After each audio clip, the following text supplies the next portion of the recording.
Hi, my name is Cameron Carlson with AnimeOnLocation.tv. I'm here at Matsuricon 2025 with my good pal, Mr. Jordan Cruz. Hey, how's it going, guys? My name is Jordan Cruz, returning for round 2 of Matsuricon. Super excited. And yeah, dude, let's do this thing, bro. All right, so going into the first question, how are you enjoying your time here? It's been pretty solid. Like, everyone's been super chill. Like, I've had a great time. A lot of really awesome fans have been coming up, just sharing their stories about how much they love Freerin, how much they love, like, Windbreaker and Blue Lock and Heaven Official's Blessing, just all these shows. It's been really cool having, like, my castmates with me, my Freerin castmates. So, like, Mallory's here, Jill, Cliff. Rico's like over there. Yeah, he's somewhere over there. So it's been really solid, and this is a convention that I was very excited to return to. So when they were like, "Hey, yeah, you can come back, and your Freerin castmates are coming with you," I was like, "Yes, let's do this." So kind of following into Freerin, season 2's on its way. How's it like? And there's a lot of pressure now to live up to that first season. Yeah. I'll be honest with you. We've been looking forward to season 2. Just even the cast, like Mallory and I, will talk all the time. We'll be like, "So, season 2?" Not sure. Like, no confirmation as of yet. Whether or not we're like, we're actors, so we're like the last to know of like any information about like, are we dubbing it? Are we doing this? But if we do, I know that I will be very, very excited to step back into the shoes of Stark. Yeah. Just because it's like, you didn't think a show like this was going to pop off the way that it did, become so popular. There's people cosplaying the characters. I've seen a couple sharks come up and say hello. Yeah. So you never know what show's going to impact all these, fans. And it's been the coolest thing just to see people come up and be like, "I really like this show. Really excited for season 2. We're as excited as you guys are."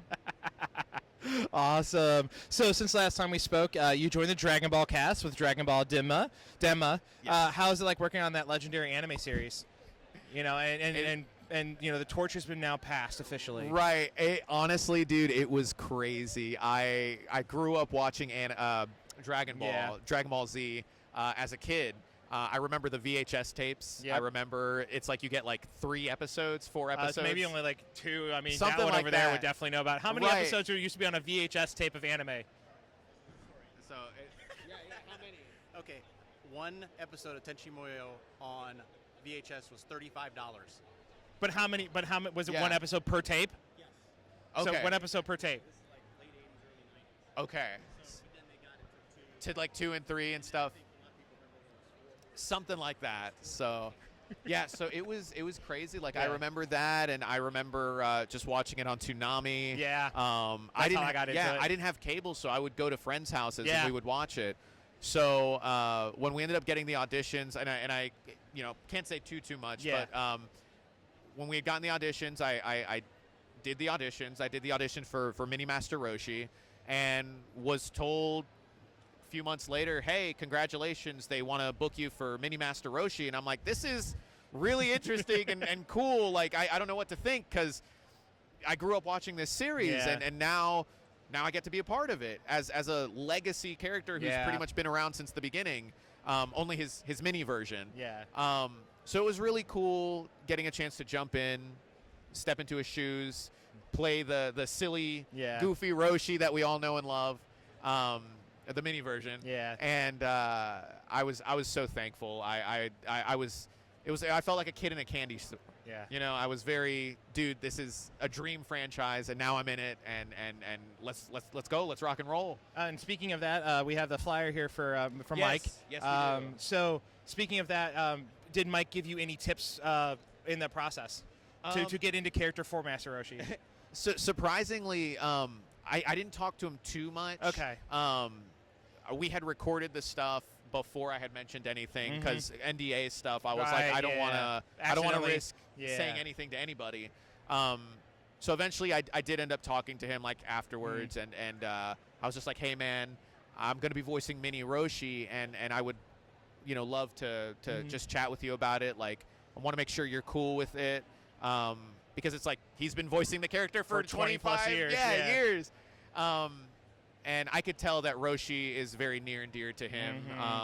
So I just wanted to make sure I did a good job with the character. And it was really sweet because a lot of the fans, they went into the theaters when we had it in theaters, like the first 3 episodes. Yeah.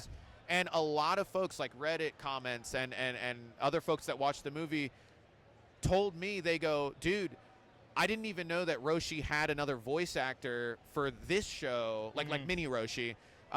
They just thought that it was Mike pitching himself up and sounding younger. So I'm like, dude, yes, that's high praise. Yeah. Like I was able to sound like very Mike. close. Yeah. Yes.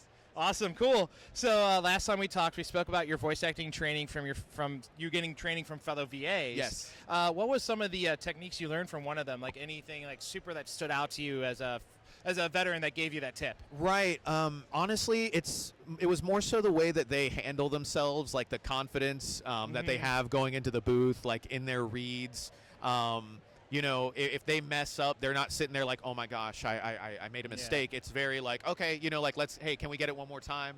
Or hey, you know, I've got an idea for something. Like, are you cool if I try something else? Yeah. And you just have to be like respectful in that way, because obviously director has ideas. You as an actor, you have ideas. So you want to make sure that you're communicating like, hey, are you cool with me trying something that I feel might elevate the performance? So just seeing the confidence that they have, seeing the ability to go at the speed that they go. There's a lot of people that might chase a scene, which is like, instead of watching it, they'll just kind of immediately go into it. So just watching what they do and taking a little bit of that, kind of incorporating into the way that I do my performances. So I would say confidence would probably be top. That's actually really cool to like learn that. So another thing that we didn't talk about last time was that you are a director on some shows. Yes, how has your time in the voice acting helped you with your directing? It's been good. Getting a chance to do this more at like more voice acting has allowed me to be able to sit down and be like, okay, so this is how I perform. Let me see how other people perform. Let me kind of listen to their voices, listen to what they're doing. It's been nice because what I like to do is I like to listen to just other shows. Maybe that's not me. Yeah. And be like, okay, this is kind of where this actor sits. This is where that actor sits. This is kind of what this actor likes to do when it comes to their roles, like their types of reads, stuff like that. So it's cool to just watch different performances from different actors, kind of take from that and then go, okay, I think I've got a general idea of what they like to do. So it's really just knowing the actor, you know, knowing how to communicate to them.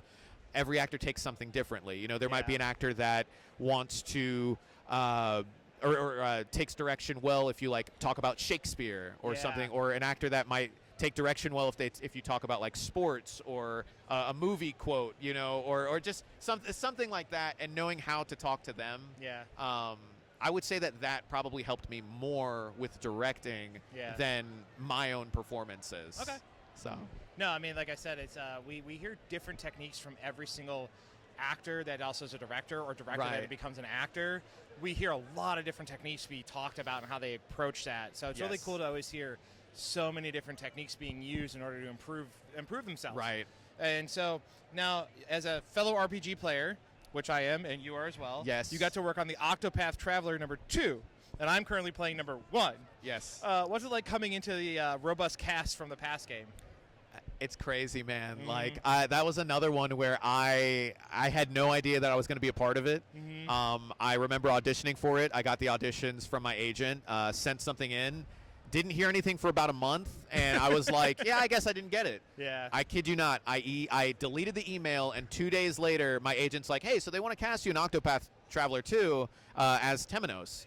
Are you cool with that? Of course I'm cool with that. Yeah. Like, it's Square Enix, absolutely. Yeah, that's I've rarely, I'm going to admit, a shame as an RPG player. Yeah. I have rarely played a Square and or Enix or Square Enix game. Really? Very rarely have I ever played it. I think this might be one of my very first Square games, period. Really? Yeah, I did not grow up on Final Fantasy. This one hates me for that, because he's a 7 guy. But yeah, I think the Octopath Traveler, I think, truly is my very first true Square game. Nice. So I'm really looking forward to number 2. Do you enjoy it? I have not finished 1. Okay. I am in the middle of trying to do a million freaking side quests. and not knowing where anything is. Right. And then going, why am I so underleveled? Primrose, why are you so underleveled? That's a tough game. It is. It's a tough game. So hard to level up. Yeah, no. But to answer your question, it was cool getting a chance to see who else was going to be in the cast and being like, oh, shoot, like Erica Mendez is in this, and like Susie Young and Alejandro and Howard. And See, I knew about Howard and Alejandro because those two are just tied together at the hip. Right. So it was crazy, you know, like you never think. And I was living in Texas, like, I mean, I'm still live in Texas, but everyone, like almost everybody else was, I think, like LA, except for me and I think Sarah Wiedenheft for the Texas. Two, for the two. So it was cool to be like, hey, even though you live in Texas, we liked what you did, so congratulations, you're gonna play the character. No, kind of speaking along, not anime related, but you have a love of pizza. I do enjoy pizza. And so you have traveled quite a bit for conventions. Yes. What has been one of your favorite pizzas to eat? One of my favorite pizzas to eat. Yeah. So I'll be honest with you, I do enjoy pizza. I cannot remember like any of the places that I've probably gone and had pizza. I don't know if that's a good or bad thing. I do normally, if I get pizza, we'll have like takeout. So I'll get like Domino's or something like that, which is, you know, it's Domino's. The crust is standard across the board. I enjoy it. Yeah. I guess there's a couple places that like, because I was thinking about getting pizza at this one event that I did last week, but then I didn't. Where was it? I can't even remember the restaurant. It was in Houston. Oh, okay. So you were in Houston. Yeah, I was in Houston. So that's, their style is pretty much Midwesterner. Nothing really too crazy. Let me put it this way: if I get to do more events like in the Northeast, like New York, Jersey, like stuff like that, then that's when I'll probably come back and be like, hey, I tried this place and I really liked it. Okay. So alrighty. So finishing things up, anything you want to talk about that's not behind an NDA wall? Right.